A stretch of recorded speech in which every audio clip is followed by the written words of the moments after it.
안녕하세요. 뉴스 읽어주는 유익입니다. 지난 방송에서 경제 얘기를 좀 해보고 싶다고 말씀드렸었는데요. 언론에서 문재인 정부 들어서 저물가, 저성장의 늪에 빠졌다고 많이 얘기를 합니다. 그러면서도 최저임금을 올리며 물가가 오른다고 또 난리를 치죠. 오늘은 전 세계적으로 저성장 위기에 빠졌던 국가들이 유동성을 완화하면서 생긴 부작용으로 부동산 폭탄 돌리기를 하고 있다는 말씀을 드리려고 합니다. 저물가, 저성장의 늪에서 빠져나오는 해법이 있는 사람들 입장에서 바라볼 때와 없는 사람들 입장에서 바라볼 때 어떻게 다른지를 좀 생각해 보셨으면 좋겠습니다. 문재인 정부의 부동산 정책 핵심은 한마디로 빚내서 굴러가던 부동산 폭탄을 멈추겠다. 대신 주거 안정을 위해서 투기 지역이 아닌 지역에서 집을 사는 사람들은 어려움을 겪지 않도록 최대한 돕겠다는 겁니다. 이 부분은 뒤에서 자세히 말씀드리도록 하겠습니다. 시작하기 전에 꼭 드리고 싶은 말씀이 있는데요. 집값은 오르고 내 집 한 칸 마련할 가능성은 점점 떨어져가고 임금도 오르고 일자리도 많아지고 있다는데 아직 내 차례는 아닌가 보다 생각하시는 분들이 많을 겁니다. 예전에 고 노회찬 의원님이 자주 하시던 말씀이 정치는 최선을 추구하는 것도 중요하지만 그 길이 보이지 않을 때는 차선이라도 선택해야 한다. 그리고 그마저 없을 때는 최악을 피하기 위한 차악이라도 선택해야 하는 게 정치인이다 라는 거였습니다. 저는 이 자세가 유권자인 우리 모두에게도 필요하다고 생각합니다. 선거는 최선의 답을 내는 주관식이 아닙니다. 주어진 답안 중에 그나마 나은 선택을 해야 하는 게 우리 유권자들 아닐까요?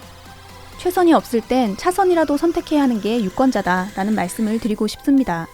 내가 있는 지역에는 차선으로 선택할 만한 후보도 없다면 최악이라도 피하는 선택을 반드시 해주셔야 합니다. 총선이 다가오고 있습니다. 대한민국 국민으로서 내가 사는 세상을 조금이라도 나아지게 만들 정치 세력이 누구인지 고민해야 하는 시점입니다. 그놈이 그놈이다 라고 포기하면 제일 나쁜 놈이 그 자리에 앉게 됩니다. 그 나물에 그 밥이라고 생각하는 와중에도 그나마 나은 선택이 반드시 있습니다. 트럼프 대통령이 미국의 연준, 그러니까 연방준비제도를 향해서 금리를 내리라는 요구를 꾸준히 해오고 있는데요. 그러면서 하는 얘기가 연준에서 금리를 1%만 더 낮춰줬으면 미국 주가가 벌써 두세 배는 더 뛰었을 거라는 거였죠. 전형적으로 있는 사람들의 논리를 트럼프 대통령은 펴고 있습니다. 금리와 유동성, 그리고 주가, 집값은 굉장히 밀접한 관계를 맺고 있는데요. 우선 한미일 3국의 장기 금리 변화를 한번 살펴보겠습니다. 제가 어렸을 때는 학교에서 새마을 금고 통장을 만들어서 저금을 하도록 했었는데요. 저랑 비슷한 세대인 분들은 기억하실 겁니다. 7, 80년대에는 금리가 굉장히 높았었죠. 국민들은 은행에 돈을 맡기고 그 돈을 기업에서 빌려가서 투자를 하게 됩니다.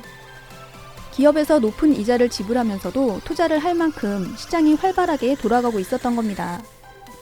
집값도 자고 나면 두세 배씩 뛴다는 말이 있을 정도로 우리나라의 경제 규모가 급속도로 팽창하던 시대였습니다.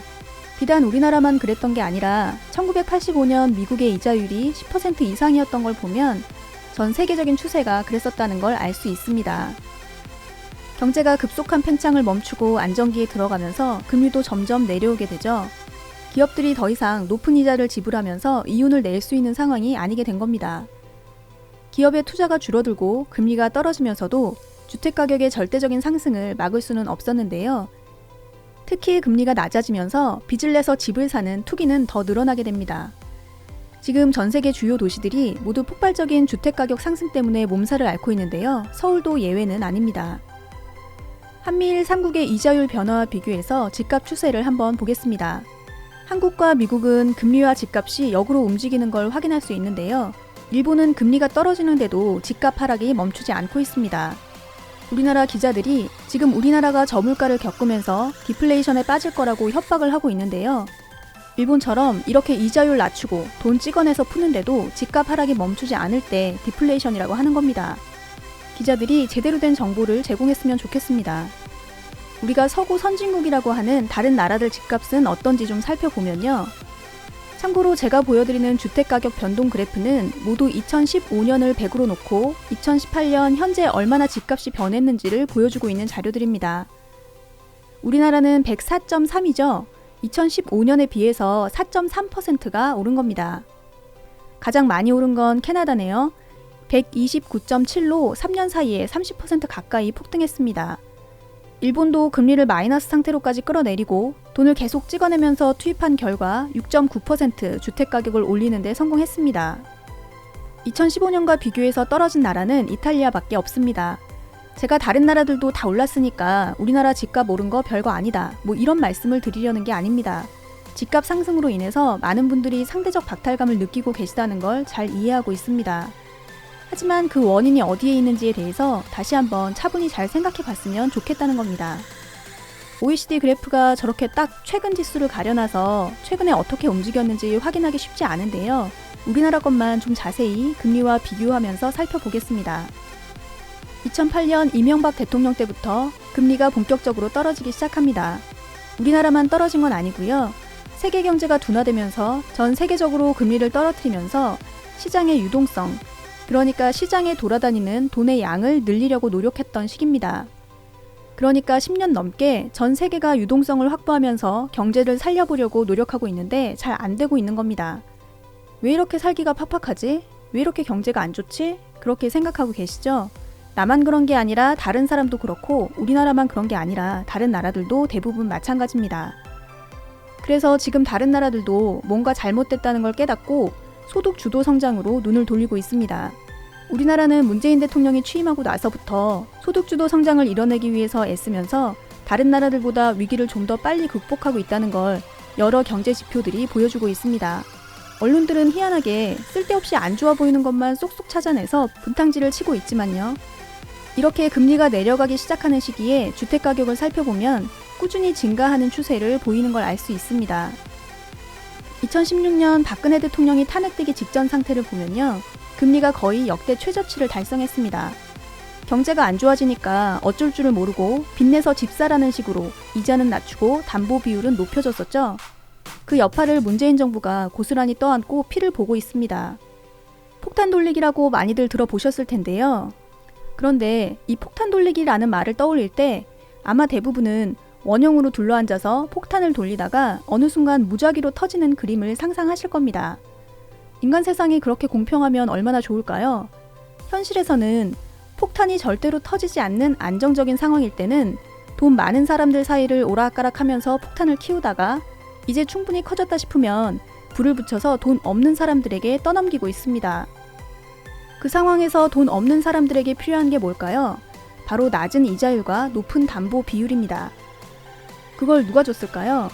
이명박근혜가 마치 선물인 것처럼 우리 서민들에게 안겨줬지만 알고 보면 폭탄이었던 겁니다. 그런데 우리 서민들은 잘 몰라서 좋다고 받았지만 이명박근혜는 그게 폭탄이라는 걸 몰랐을까요? 지금 언론과 돈 있고 힘 있는 사람들이 문재인 정부의 경제정책은 실패했다면서 다시 이명박근혜식 폭탄 돌리기를 하라고 부추기고 있습니다. 왜 그럴까요? 지들 손에 남아있는 폭탄을 우리한테 떠넘기고 싶어서 그런 거 아닐까요? 2019년 현재는 2016년과 비슷한 수준으로 금리가 떨어졌고 유동성 확보를 위해서 금리를 더 떨어뜨릴 여지도 있습니다. 그럼 이명박근혜 때랑 똑같은 거 아니냐고요? 아닙니다. 뭐가 달라졌을까요? 문재인 정부는 부동산 가격을 잡기 위해서 단계적으로 주택담보대출 비율을 낮춰놨고 최근에는 실거래가 15억 원 이상 주택에 대해서 담보대출을 완전히 묶어버렸습니다. 2014년 7월까지 50%였던 주택담보대출의 비율이 박근혜 정부의 부동산 정책으로 인해서 70%까지 늘어났습니다. 15억 원짜리 아파트를 사는데 4억 5천만 원만 있으면 나머지 10억 5천만 원은 대출로 해결해 줄 테니까 걱정하지 말고 집을 사라는 거였죠. 그 덕분에 2018년에 우리나라 가계부채는 가처분 소득의 184%에 이르면서 큰 사회 문제가 될 조짐을 보이고 있습니다. 2014년에도 158%로 낮지 않던 가계부채 수준이 그 다음 해에는 162.3%로 뛰더니 그 다음에는 12%가 뛰어서 174.5%가 됐습니다. 부동산 가격이 뛰니 덩달아 대출 규모도 늘어나는 겁니다. 2017년 181.8%였던 가계부채가 1년 동안 2.4%밖에 오르지 않은 건 문재인 정부가 시행한 부동산 정책 때문인데요. 이제 15억짜리 비싼 아파트 사려면 다 현금으로 사야 하고 9억 미만 주택엔 40%, 초과분에 대해서는 15억까지 한도로 20%만 대출을 해줄 수 있는 정책을 펴고 있습니다. 똑같이 15억까지 대출을 해준다고 치고 문재인 정부의 부동산 정책에 따라 적용해보면 본인이 가진 돈 10억 2천만 원이 있다면 나머지 4억 8천 정도를 대출할 수 있다는 겁니다. 박근혜 때랑 완전히 거꾸로 뒤집어진 거죠. 빚에 빚을 내서 굴러가던 부동산 폭탄을 일단 멈추고 여력이 있는 사람들은 현금으로 집을 사되 무주택자나 투기가 염려될 만큼 집값이 뛴 지역이 아닌 곳에서 집을 사는 사람들은 여전히 70%를 대출해주면서 주거 안정을 돕고 있습니다. 한마디로 빚내서 투기하는 건 안 되지만 돈 없어서 집 못 사는 사람들에게는 최대한 도움을 주겠다는 겁니다. 투기 세력이 붙여놓은 불폭탄을 빚을 내면서까지 떠안지 말라는 거죠. 부자들 눈치 보면서 단기적인 경제지표만 바라보고 가다 보면 없는 사람들에게 폭탄을 떠넘길 수밖에 없습니다. 문재인 정부는 그걸 안 해서 욕을 먹고 있습니다. 잘해도 욕먹는 문재인 정부가 참 안타깝다는 말씀을 드리면서 오늘 드릴 말씀은 여기까지입니다. 끝까지 들어주셔서 정말 고맙습니다.